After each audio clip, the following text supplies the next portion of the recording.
مولانا جلال الدین رومی رحمۃ اللہ علیہ نے مثنوی میں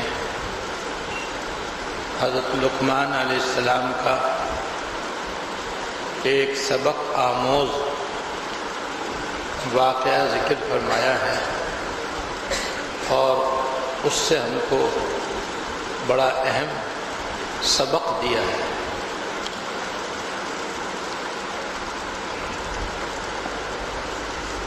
اس واقعے کا خلاصہ یہ ہے کہ حضرت لقمان علیہ السلام کسی رئیس کے اور مالدار کے نوکر اور ملازم تھے، لیکن ان کی ذات میں ایسے اچھے اچھے اعمال اور ایسے عمدہ اخلاق پائے جاتے تھے جن کی وجہ سے ان کا مالک اور رئیس بے حد متاثر تھا، یہاں تک کہ وہ رئیس ان کا غلام بن گیا اور یہ اس کے آقا بن گئے۔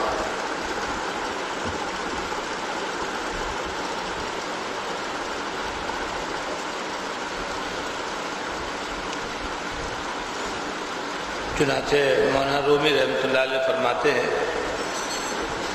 کہ عمدہ اخلاق اور اچھے اعمال ایسے ہیں اور محبت ایک ایسی شے ہے کہ جس کی وجہ سے بادشاہ بھی غلام بن جاتا ہے۔ اس لیے حضرت لقمان ملازم تھے اور مالک تھا، لیکن ان کے عمدہ اخلاق کی وجہ سے اور حسن اعمال کی وجہ سے یہ آقا بن گئے اور وہ غلام بن گئے۔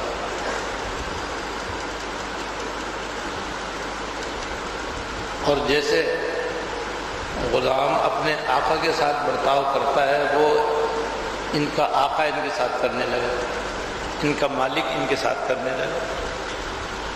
وہ یہ کہ جب بھی کوئی عمدہ کھانا پکتا تو پہلے وہ حضرت لقمان کے خدمت میں بھیجتا اور پھر ان کے پاس سے جو بچا ہوا آتا وہ خود کھاتا تھا۔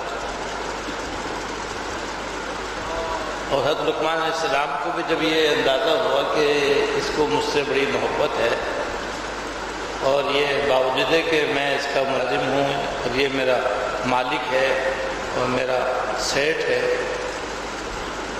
تو وہ کچھ نہ کچھ بچا کر بھیج دیا کرتے تھے تاکہ یہ بھی اپنا شوق پورا کر لیا کرے۔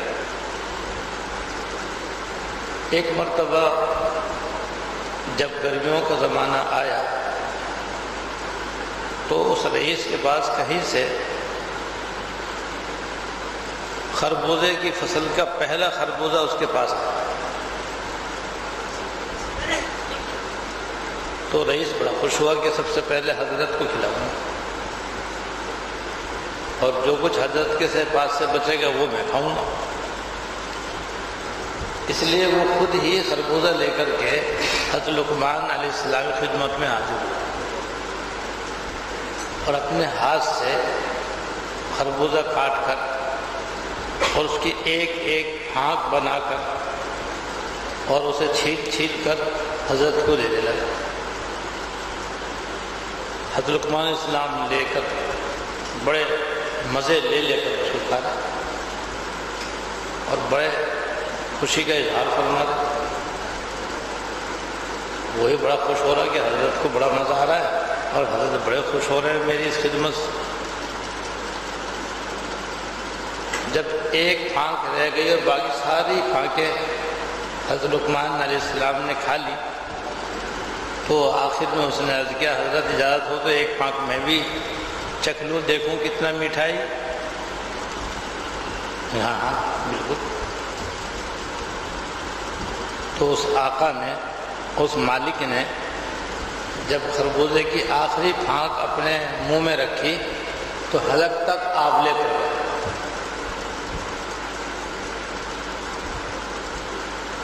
وہ خربوزہ اتنا کڑوا تھا، اتنا کڑوا تھا، اتنا کڑوا تھا کہ جیسے اس نے آخری پھانک اپنے منہ میں رکھی تو زبان پہ یہاں تک چھالے پڑ گئے اسے، اور وہ بے ہوش ہو گیا کڑواہٹ کی وجہ سے اور اس کی تکلیف کی وجہ سے. وہ بے ہوش ہو گیا اور تقریباً 1 گھنٹے تک بے ہوش ہی رہا. جب ہوش میں آیا تو وہ حضرت کے قدموں پہ گر گیا اور عرض کیا، اے جانے جاں، آپ نے یہ عذاب کیسے برداشت کیا اور خربوزے کی یہ کڑواہٹ آپ نے کیسے گوارا کیا؟ میں نے تو آپ کے چہرے سے بھی ذرہ برابر محسوس نہ کیا کہ آپ کو کوئی تکلیف ہو رہی ہے. آپ تو بڑے مزے لے کر کے یہ خربوزہ کھاتے رہے اور ایک نے سارا خربوزہ آپ نے کھا لیا، اور آپ نے اپنے چہرے سے بھی ذرہ برابر یہ محسوس نہیں ہونے دیا کہ کڑوا خربوزہ میں کھا رہا ہوں اور تکلیف ہو رہی ہے. اور میرا یہ حال ہو گیا کہ ذرا سا منہ پہ رکھا ہے، میں نے چبا کر نگلا نہیں ہے کہ میرے پورے حلق میں چھالے پڑ گئے اور تکلیف کی شدت سے میں بے ہوش ہو گیا. یہ اس نے ان کے قدموں میں گر کر بیٹھ کر کے حضرت سے عرض کیا تو حضرت نے کہا، خواجہ، خواجہ کے میں نے آتا ہوں جناب، اے خواجہ، جس ہاتھ سے ہمیشہ میں نے میٹھی میٹھی چیزیں کھائی ہیں، اس ہاتھ کی میٹھی میٹھی چیزیں کھلانے کی لذت نے خربوزے کی کرواہٹ ختم کر دی.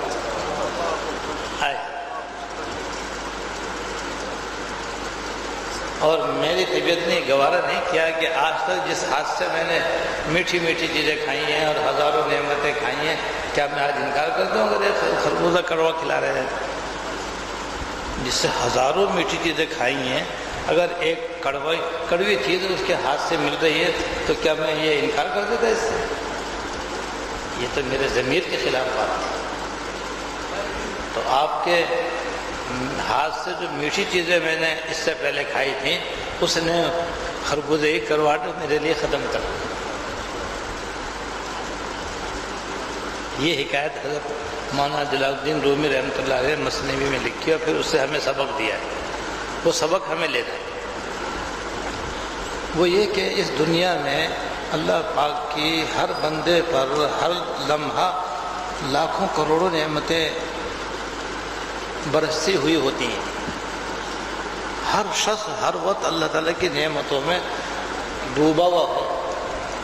ہر وقت ہر آدمی اللہ تعالیٰ کی نعمتوں میں ڈوبا ہوا ہے، دینی اعتبار سے بھی، دنیاوی اعتبار سے بھی، ایمانی اعتبار سے بھی، جسمانی اعتبار سے بھی، روحانی اعتبار سے بھی اور آخرت کے اعتبار سے بھی. ہر شخص کو ہر وقت اتنی نعمتیں حاصل ہے کہ وہ خود ان کو شمار کرنے سے عاجز ہے. اور جتنے ہم یہاں بیٹھے ہم سارے بیٹھ کر کے ہم ایک دوسرے کی نعمتوں کو شمار کریں تو بھی عاجز ہیں، شمار کرنی چاہیے. اتنی ہر شخص کو ہر وقت نعمتیں حاصل ہیں. انہی نعمتوں میں کبھی کبھی کوئی تکلیف بھی آ جاتی ہے، کوئی صدمہ بھی پیش آ جاتا ہے، کوئی نقصان بھی ہو جاتا ہے، کوئی بیماری بھی آ جاتی ہے، تنگ دستی بھی لاحق ہو جاتی ہے، فقر و فاقہ بھی آ جاتا ہے، پریشانی بھی آ جاتی ہے. تو ان ہزاروں لاکھوں نعمتوں کو دیکھیں یا ایک تکلیف کو دیکھیں.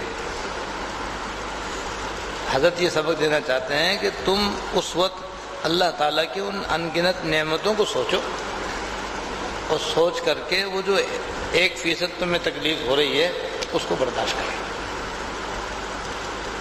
جس کریم نے ہزاروں نعمتیں دے رکھی ہیں، اگر ہمارے ہی فائدے کے خاطر، ہمارے ہی فائدے خاطر اگر انہوں نے کوئی تکلیف ہمیں عطا فرمائی ہے تو وہ تکلیف صورتاً تو تکلیف ہے، حقیقت میں وہ بھی نعمت ہے.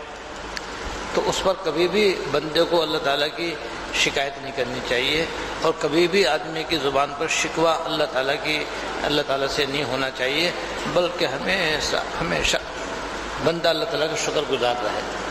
ہاں یہ ہے کہ یہ تکلیف کی نعمت ایسی ہے کہ ہم سے برداشت نہیں ہوتی، کیونکہ ہم کمزور ہیں۔ خلق الانسان ضعیفا، انسان کمزور پیدا کیا گیا ہے، جب پیدا کیا گیا تو تکلیف کی نعمت ہم سے برداشت نہیں ہوتی، لہذا دعا کرو کہ یا اللہ اس نعمت کو بھی عافیت کے نعمت میں بدل دیجیے، بیماری ہے تو صحت دے دیجیے، تنگ دستی ہے تو فراخی دے دیجیے، نقصان ہو گیا ہے تو اس کی تلافی کر دیجیے، پریشانی ہے تو اس کو رفع فرما دیجیے۔ دعا کرو، کیونکہ دعا اعظم اسباب میں سے، اور مزید اس تکلیف کو دور کرنے کی جو جائز تدبیر ہو وہ بھی کر لینا چاہیے۔ جسے بیمار ہے تو بھی علاج کر لو، دعا بھی کرو، علاج بھی کرو، پرہیز بھی کرو، پھر اللہ تعالیٰ کو منظور ہوگا تو دور ہو جائے گی، نہیں ہو تو صبر کرو۔ تو اگر یہ حکایت ہمارے پیش نظر رہے اور اس میں جو سبق دیا ہے وہ اگر ہم یاد رکھیں تو کبھی بھی زندگی میں کسی تکلیف کے آنے پر انشاءاللہ تعالیٰ اتنی پریشانی نہیں ہوگی جس سے آدمی کا ہوش اڑ جائے اور آدمی چوکڑی بھول جائے اور آدمی کیا کہتے ہیں حد سے زیادہ پریشان ہو جائے، نہیں ہوگا۔ وجہ اس کی یہ ہے جس کو ہمارے حضرت بانی دارالعلوم کراچی رحمہ اللہ فرمایا کرتے تھے کہ ہم لوگ جب کوئی تکلیف آتی ہے، کوئی مصیبت آتی ہے تو ہم الٹا سوچنے کے عادی ہیں، جس کی وجہ سے 1% تکلیف 100% بن جاتی ہے۔ اگر اس تکلیف کو، صدمے کو، غم کو، رنج کو اگر صحیح طریقے سے سوچا جائے تو پھر 100% تکلیف بھی 1% رہ جاتی ہے۔ پھر حضرت نے طریقہ بتلایا کہ جب کسی کو کوئی بیماری یا کوئی پریشانی یا کوئی غم، کوئی صدمہ، کوئی نقصان ہو جائے تو اس صدمے کو تو ایک طرف کر دے، اس کے ساتھ ساتھ جو اللہ تعالیٰ کی ہزاروں لاکھوں نعمتیں فی الحال حاصل ہیں پہلے انہیں سوچے۔ جب ان نعمتوں کو سوچے گا، سوچنے کے بعد پھر اس کو سوچو، پھر حساب لگاؤ، معلوم ہوا کہ 1 کروڑ تو نعمتیں ہیں، 1 کم 1 تکلیف ہے، یہ ہے سیدھا سوچنا۔ تو وہ کتنے ہی بڑے سے بڑا صدمہ ہو، جب اس کے ساتھ ہزاروں نعمتیں پہلے سوچے گا تو وہ خود بخود ہلکی ہو جائے گی کہ تھوڑی سی تکلیف ہے، نعمتیں زیادہ ہیں، فائدے زیادہ ہیں، نقصان کم ہے، تکلیف کم ہے، صدمہ کم ہے، نعمتیں زیادہ ہیں۔ اور کیا کہتے جیسے لقمان نے اس کے ہزاروں نعمتیں جو کھائی تھی ان کو پہلے یاد رکھا تو اس کے جو کڑوا خربوزہ تھا وہ بھی میٹھا ہو گیا۔ ایسے وہ ہمارا صدمہ جو ہے وہ پھر 100% بھی ہوگا تو 1% رہ جائے گا بالکل، ان نعمتوں کے استحضار کی وجہ سے۔ اور الٹا سوچنا وہ ہے جو ہمارا طریقہ ہے، جو غلط ہے، جس سے ہمیں بچنا ہے۔ وہ یہ کہ جب کسی کو کوئی نقصان ہوتا ہے بس وہ نقصان ہی سوچتا رہتا ہے، کاروبار فیل ہو گیا تو اسے سوچتا رہے گا، بیوی مر گئی، شوہر مر گیا، بچہ مر گیا، باپ مر گیا، ماں مر گئی، تو بس اسی کو اپنے دماغ میں سوار کر لیتا ہے، بس اسی کو سوچتا رہتا ہے اور جہاں بیٹھتا ہے اسی کا تذکرہ کرتا رہتا ہے۔ اس حالت میں جو اس کو ہزاروں دینی اور دنیاوی نعمتیں حاصل ہیں انہیں سوچتا ہی نہیں ہے، تو اس کا نتیجہ یہ ہے کہ وہ 1% تکلیف بڑھ کر 100% بن جاتی ہے، اور پھر اس میں کسی کا تو ہارٹ فیل ہو جاتا ہے، کوئی پاگل ہو جاتا ہے، اور کوئی بے قرار اور بے چین ہو جاتا ہے۔ تو یہ بے قراری اور بے چینی جو حد سے زیادہ بڑھ جاتی ہے اور آدمی بے صبری کا شکار ہو جاتا ہے، اس کی وجہ یہ ہوتی ہے۔ پھر ہمارے حضرت نے ایک واقعہ بھی سنایا اس سلسلے میں، وہ واقعہ یہ سنایا کہ دارالعلوم دیوبند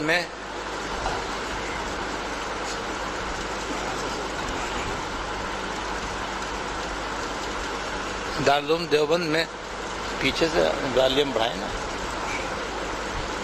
دارالعلوم دیوبند میں حضرت میاں سید اصغر حسین صاحب رحمۃ اللہ علیہ دارالعلوم دیوبند کے صدر و مدرس تھے، اور وہ اولیاء اللہ میں سے تھے، صاحب کشف و کرامات تھے، اور ہمارے حضرت رحمۃ اللہ علیہ کے ان سے خصوصی تعلقات تھے، بے تکلفی کا حضرت کے ساتھ تعلق تھا، حضرت کے پاس کثرت سے آنا جانا تھا۔ تو ایک مرتبہ، اور میاں صاحب کہتے تھے ان کو، میاں صاحب کہتے تھے، پورا نام تو مولانا سید اصغر حسین صاحب رحمۃ اللہ علیہ، لیکن کہا جاتا تھا میاں صاحب، میاں صاحب کو کہا جاتا تھا۔ تو ایک مرتبہ میاں صاحب کو بخار آ گیا. جب بخار آیا تو حضرت کو اطلاع ملی کہ حضرت کو بخار آ گیا ہے, طبیعت خراب ہے. تو میں طبیعت پوچھنے کے لیے اور عیادت کرنے کے لیے حضرت کے گھر پہ پہنچا. جب مجھے اندر بلا لیا گیا تو میں حضرت خدمت میں حاضر ہوا تو دیکھا حضرت میاں صاحب کو بہت سخت بخار آ رہا ہے اور جسم بالکل آگ کی طرح جل رہا ہے, اور جیسے بہت تیز بخار میں گھبراہٹ سی بھی ہوتی ہے وہ بھی حضرت کو لاحق ہے.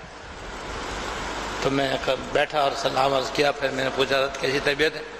اب حضرت کا جواب سنو گے. اللہ کا شکر ہے, اللہ کا شکر ہے, میرے کان صحیح ہیں, اللہ کا شکر ہے, میری آنکھیں بالکل صحیح ہیں, اللہ کا شکر ہے, میرا دماغ بالکل صحیح ہے, اللہ کا شکر ہے, میرے ہاتھ بالکل درست ہیں, اللہ کا شکر ہے, پیر صحیح کام کر رہے ہیں, اللہ کا شکر ہے, کمر بالکل صحیح ہے, اللہ کا شکر ہے, پیٹ بھی بالکل درست ہے, دل دماغ بھی بالکل صحیح ہے. ذرا سا بخار آیا ہوا, ذرا سا بخار آیا ہوا. تو پہلے 10 نعمتیں گنوائی حضرت نے اور پھر جناب تکلیف کا اظہار فرمایا. وہ بھی اس لیے کہ آنے والے کا حق ہے کہ جب پوچھ رہا ہے تو اس کو بتایا جائے. تو حضرت فرماتے ہیں اس وقت مجھے پتہ چلا کہ بھئی بیماری سوچنے کا کیا طریقہ ہوتا ہے.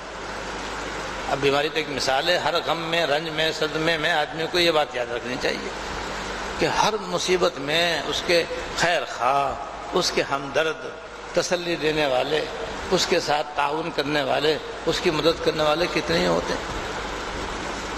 اور طرح طرح کی نعمتیں انسان کو حاصل ہوتی ہیں کہ بھئی اگر تھوڑی سا نقصان ہو گیا تو بچے صحیح ہیں, بیوی صحیح ہے, بھائی صحیح ہے, ماں باپ درست ہیں, رشتہ دار صحیح ہیں. سب کو تو یہ مصیبت نہیں آئی. اگر سب پر ہی آ جاتی تو کہ ایک غم نہیں ہوتا, 10 غم ایک ساتھ جمع ہو جاتے تو پھر کیا کرتے. اور پھر اگر بیماری آئی ہے تو بھئی بیماری بھی تو سینکڑوں قسم کی ہیں. آپ کو ایک ہی شوگر کی بیماری ہوئی ہے یا بلڈ پریشر کی بیماری ہوئی ہے, لیکن اس کے علاوہ بھی تو ہزاروں قسم کی بیماریاں ہیں, وہ ساری جمع ہو جاتی تو پھر کیا ہوتا. تو بھئی سیدھا سوچنا چاہیے آدمی کو, الٹا نہیں سوچنا چاہیے. یہ حضرت نے حضرت رومی رحمۃ اللہ علیہ اس واقعے سے یہ سبق دیا ہے کہ ہم ہر بندے پر اللہ تعالیٰ کی ہر وقت ان گنت اور بے شمار نعمتیں پائی جاتی ہیں. اب یہ کہ وہ ہم چونکہ سوچنے کے عادی نہیں ہیں تو اس لیے ہمیں محسوس بھی نہیں ہوتی, سمجھ میں بھی نہیں آتی. آپ لوگ سوچ رہے ہوں گے کہ بھئی ہمیں ہزاروں نعمتیں کہاں ہمیں حاصل ہیں. اس لیے یہ ایسا محسوس ہو رہا ہے کہ سوچنے کی عادت ہی نہیں ہے, بلکہ ہائے ہائے کرنے کی عادت ہے. ذرا سا نقصان ہو گیا تو ہائے ہائے کر رہے ہیں, ذرا سا بخار چڑھ گیا تو ہائے ہائے کر رہے ہیں, ذرا سا نفع کم ہو گیا تو چیختے چلا رہے ہیں, چیخ رہے ہیں, چلا رہے ہیں. بس رونا دھونا ہمارے پاس ہے, بس شکر ادا کرنے کی عادت نہیں ہے. تو بھائی اس کا طریقہ یہ ہے کہ ہر شخص روزانہ تنہائی میں بیٹھ کر کے 10 منٹ نعمتیں سوچے اللہ تعالیٰ کی. روزانہ ہر شخص تنہائی میں بیٹھے اور اللہ تعالیٰ نے جو اس کو نعمتیں دے رکھی ہیں ان کو سوچنا شروع کرے. پہلے جسمانی اعتبار سے نعمتوں کو سوچے. اور انسان کے ظاہر میں بھی کتنی جسم کے اندر نعمتیں. بھائی سر ہے, پورا ہے یا نہیں؟ ہاں کسی کا آدھا ہی سر ہو تو پھر اندر دماغ ہے یا نہیں؟ اگر اندر دماغ ہی نہ ہو تو پھر پاگل خانے جائے گا نہیں جائے گا؟ شکر ادا کرو اندر دماغ ہے پورا, وہ کام کر رہا ہے نہیں کر رہا. اگر سوکھ جائے تو دن میں تارے نظر آ جائیں, شکر ادا کرو کوئی مغز بھی اندر ہے اور وہ ٹھیک بھی ہے. پھر یہ تو موٹی موٹی مثالیں دے رہا ہوں میں, ورنہ سر میں اور بھی بہت ساری نعمتیں ہیں جو میں ابھی شمار نہیں کرا رہا. پھر نیچے اترو بھائی, دو کان ہیں, پھر یہ 2 بھویں, پھر یہ 2 آنکھیں. اب آنکھ میں کتنی ساری نعمتیں جمع ہیں, ایک ہی آنکھ میں کتنی ساری نعمتیں جمع ہیں. ان کو سوچو بھائی یہ ناک ہے, بھائی ناک نہ ہو تو پھر کیسے لگے آدمی. بھائی کسی کی بیوی کی ناک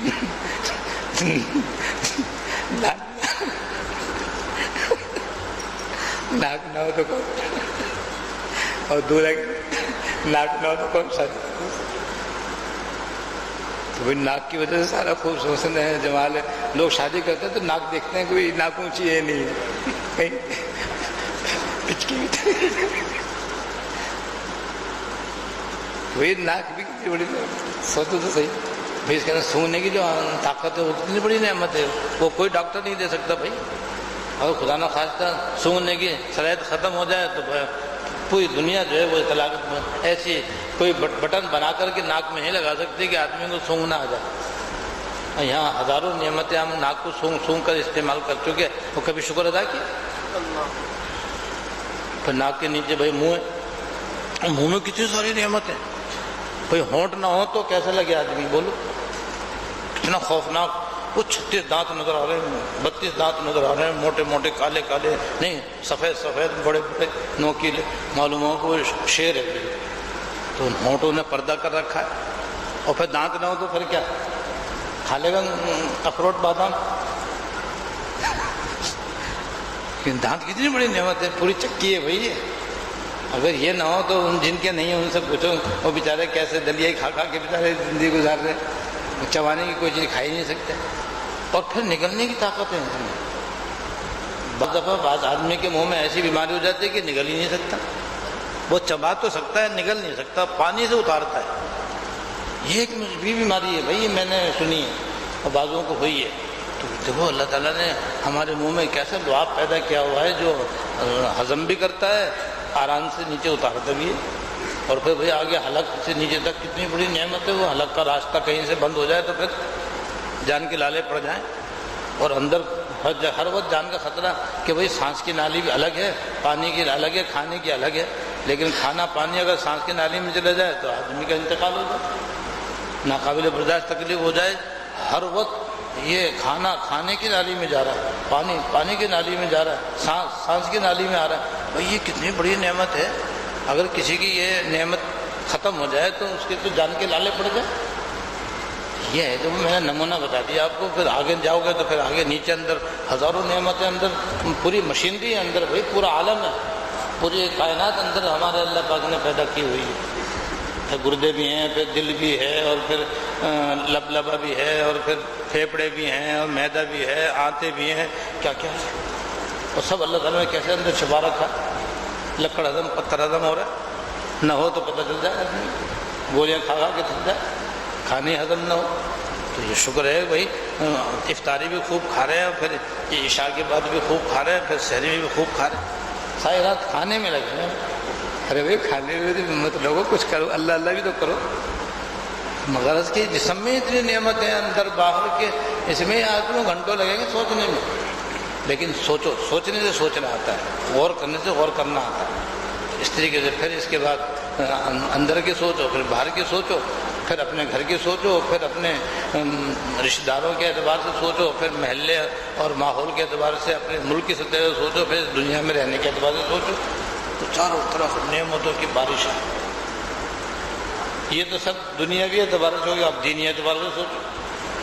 حضور کی امت میں پیدا فرمایا، پھر ایمان عطا فرمایا، وہ کیسے کیسے آسان آسان احکام مل گئے، ان پر کتنا بڑا بڑا ثواب ملا ہے۔ اعتکاف کا ثواب نے پڑھ لیا، تراویح کا ثواب نے پڑھ لیا، روزے کا ثواب نے پڑھ لیا، نماز کا ثواب، یہ سب ثواب پھر اس کے بدلے میں جو آخرت میں بے شمار نعمتیں اللہ پاک نے رکھی ہیں، جو جنت کے اندر ملیں گی، جنت سے پہلے بھی ملیں گی، قبر میں بھی ملیں گی، حشر میں بھی ملیں گی۔ ایک نعمت بتاتا ہوں، دیکھو آپ، قیامت کے دن 50,000 سال کے برابر ہے، اور سورج جو ہے وہ سروں کے اوپر آ جائے، بلا کی گرمی ہوگی، حساب و کتاب کی وجہ سے نہ ہونے کی وجہ سے لوگ پریشان ہوں گے، اور سوچیں کسی طریقے سے جلدی سے حساب ہو تو ہم ایک طرف ہوں، ادھر یا ادھر۔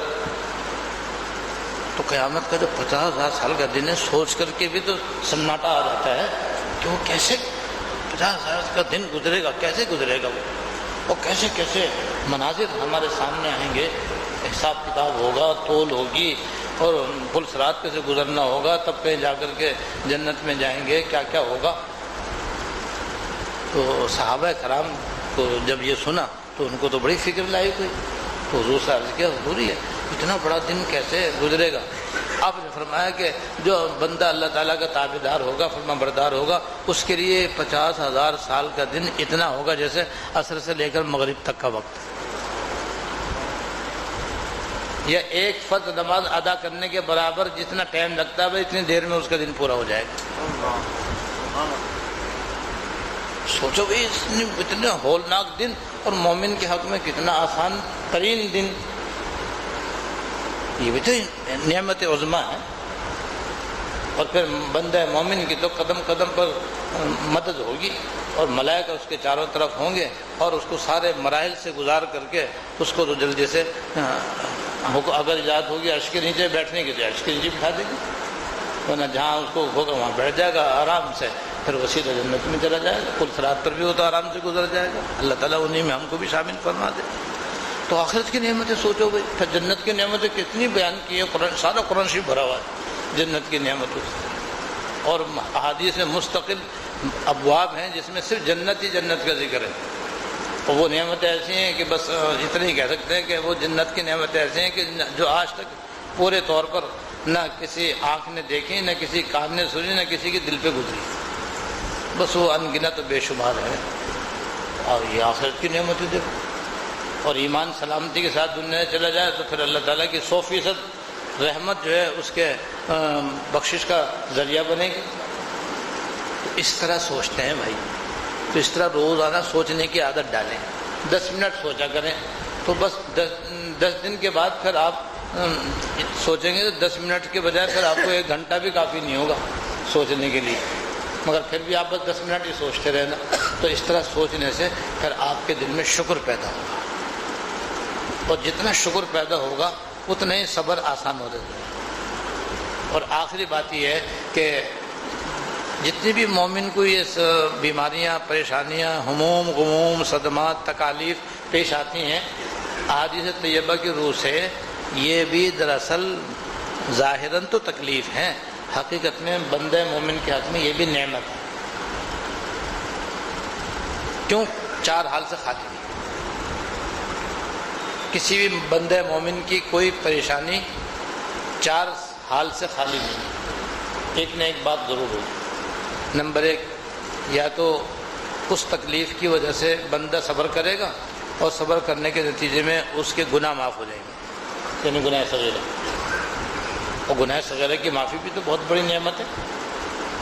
نمبر 2، یا اس کی وجہ سے اللہ تعالیٰ اس کی نیکیوں میں اضافہ فرما دیں گے۔ قرآن شریف میں اللہ پاک نے فرمایا انما یوفی الصابرون اجرهم بغیر حساب، اللہ تعالیٰ صبر کرنے والوں کو بے حساب عطا فرمائیں گے، تو بے حساب نیکیاں عطا فرمائیں گے، ثواب عطا فرمائیں گے۔ نمبر 3، اللہ تعالیٰ اس کا کوئی درجہ بلند فرما دیں گے، اللہ تعالیٰ کو اس کا درجہ بلند فرما دیں گے۔ اپنے عمل سے تو وہ اس درجے پہ نہیں پہنچ سکتا تھا، لیکن اللہ تعالیٰ یہ نقصانات اور تکالیف اور بیماریاں، پریشانیاں، غم، فکر دے کر کے اس کو صبر کی توفیق دیں گے، وہ صبر کرے گا، اس کے نتیجے میں اس عالی مقام پر پہنچ جائے گا۔ اور کسی کے ساتھ چوتھا حال ہے، چوتھی بات ہوگی کسی کے بارے میں کہ کسی کو اللہ تعالیٰ دنیا کی تکلیف دے کر آخرت کے عذاب سے بری فرما دے گی۔ اتنا بڑا انعام ہے اللہ تعالیٰ کا۔ وجہ اس کی یہ ہے کہ ساری دنیا کی ساری تکلیفیں، ساری مصیبتیں، ساری پریشانیاں، سارے ہموم، سارے غموم، سارے صدمات، سارے نقصانات مل کر کے بھی دوزخ کے ادنا سے ادنا سے ادنا سے ادنا سے عذاب کے برابر بھی نہیں۔ اگر کسی کو آخرت کا عذاب معاف ہو جائے، قبر کا عذاب معاف ہو جائے، اور دنیا کی کوئی تکلیف اس کے بدلے میں دی جائے، تو یہ ایسا ہے کہ کسی کو پہاڑ رکھنے کے بجائے سوئی رکھ دی جائے، بجائے پہاڑ کے ذریعے اس کو کچلنے کے بس ایک سوئی اس کے سر میں چبھا دی جائے، ہلکی سی بس۔ یہ سوئی چبھنا بہتر ہے یا پہاڑ کے نیچے پسنا بہتر ہے؟ سب جانتے ہیں کہ پہاڑ کے نیچے پسنے سے لاکھ درجے بہتر ہے کہ سوئی چبھا دو بھائی ذرا سی۔ تو یہ آخرت کے مقابلے میں دنیا کی تکلیف کچھ بھی نہیں۔ لہذا جب کوئی تکلیف آئے تو آدمی یہ بھی سوچ رہے کہ بھئی میرے حق میں 4 باتوں میں سے کوئی نہ کوئی بات ہو رہی ہے انشاءاللہ تعالیٰ، اور جو بھی ہو جائے بہتر ہے۔ لیکن اس بات کو سن کر کوئی بیماری مانگے نہیں اللہ تعالیٰ سے، صدمہ، غم، فکر مانگے نہیں، اس لیے کہ وہی بات ہے کہ ہم کمزور ہیں، ہم اس نعمتوں کے بھی متحمل نہیں ہیں۔ بس اللہ تعالیٰ سے ہم تو صحت مانگے، اللہ تعالیٰ سے عافیت مانگے، فراخی مانگے، قوت مانگے، طاقت مانگے، کاروبار کے اندر برکت مانگے، لیکن نقصانات نہیں مانگے۔ ہاں خود بخود اللہ تعالیٰ کی حکمت سے ہمیں آ جائے تو پھر یہ سمجھیں کہ بھئی 4 باتوں میں سے کوئی نہ کوئی بات انشاءاللہ ہمارے حق میں ہو رہی ہے، اور ساتھ ساتھ دعا بھی کرے کہ اللہ اس تکلیف کو آپ نعمت اس تکلیف کو صحت کی نعمت میں اور عافیت کی نعمت میں تبدیل فرما دی۔ اللہ تعالیٰ مجھے بھی اور آپ کو بھی عمل کی توفیق عطا فرمائے۔ آخر میں عرض کرنا ہے بھائی، ٹھنڈے پانی کے کولر جگہ جگہ رکھے گئے ہیں، ماشاءاللہ وہ آپ کے لیے رکھے گئے ہیں تاکہ گرمی میں آپ کو ساری رات ٹھنڈا پانی ملے۔ اب بعض احباب نے شکایت کی ہے کہ ڈسپینسر پانی ٹھنڈا نہیں کر رہے، یا جو بڑی بڑی مشینیں ہم نے رکھی ہیں جس سے ٹھنڈے پانی سے آپ کولر بھی بھر سکتے ہیں، بوتلیں بھی بھر سکتے ہیں، ایسی بڑی مشینیں دونوں وضو خانوں میں ہم نے لگائی ہوئی ہیں۔ تو وہ اسی لیے لگوائی تاکہ ٹھنڈا پانی زیادہ مقدار میں اگر کسی کو چاہیے تو وہاں سے لے لیں۔ تو جب یہ شکایت ہمیں ملی کہ بھئی ڈسپینسر پانی ٹھنڈا نہیں کر رہے، تو ہم نے تحقیق کی تو پتہ چلا کہ بعض معتکفین نے پلک نکال کے اپنا موبائل چارج کرنے کے لیے لگایا۔ ارے بھائی یہ تو انسانیت سے خارج کام ہے بھائی، یہ تو بھائی آپ کی تو راحت کے لیے سامان کیا گیا اور آپ اپنا موبائل چارج کر رہے ہو اور مشین کا بند کر دیا آپ نے، اور پھر پانی گرم کی شکایت بھی کر رہے ہو۔ یعنی بالکل ہی عقل سے خلاف باتیں ہیں یہ تو بھائی، اس کا تو کوئی شرافت سے تعلق نہیں ہے اور بھائی انسانیت سے کوئی واسطہ نہیں۔ ہم یہاں پر مسجد میں آئے ہیں اللہ کو راضی کرنے کے لیے، اپنے نہ کھاتے میں گناہ بڑھانے کے لیے نہیں آئے بھائی۔ یہ عمل تو اپنے نام اعمال کو سیاہ کرنے والا کام ہے۔ موبائل چارج کرنے کی ممانعت نہیں ہے، لیکن اس کی تو کوئی اجازت نہیں کہ آپ ڈسپینسر کا پلک نکال کر کے اپنا موبائل چارج کر لیں، جس کی وجہ سے کئی پلک خراب بھی ہو چکے ہیں، جل گئے ایسا کرنے کی وجہ سے۔ اب یہ ان کے ذمہ واجب ہے، اس کیا جائے گی، اور ایسا کرنا ان کا بالکل ناجائز ہے اور گناہ کبیرہ ہے، اور دوسروں کو بھی تکلیف پہنچانا ہے۔ تو بھئی ہم یہاں آئے ہیں اپنی اصلاح کے لیے، ان باتوں سے پرہیز کریں، کوئی ایسا عمل نہیں کریں جس سے کہ مسجد کا نقصان ہو، بجلی کا نقصان ہو، منتظمین کو تکلیف ہو، دوسرے معتکفین کو تکلیف ہو۔ اس لیے ہم نہیں آئے ہیں۔ اگر یہ کریں گے تو بھئی یاد رکھو پھر ہماری بخشش نہیں ہوگی۔ ہم یہ سمجھ رہے ہیں کہ ہماری بخشش ہو جائے گی، اس لیے کہ بخشش کے کام سامان وہ اعمال دوسرے ہیں۔ وہ یہ ہے کہ ان سب باتوں سے پرہیز کریں۔ جو چیزیں رکھی گئی ہے آپ کی راحت کے لیے رکھی گئی تو آپ اسی قاعدے سے اس کو استعمال کریں، لیکن نہ دوسروں کو ستائیں نہ مسجد کا نقصان کریں۔ اللہ تعالیٰ ان گناہوں سے بچنے کی توفیق دے۔ واقع دعوانا الحمدللہ۔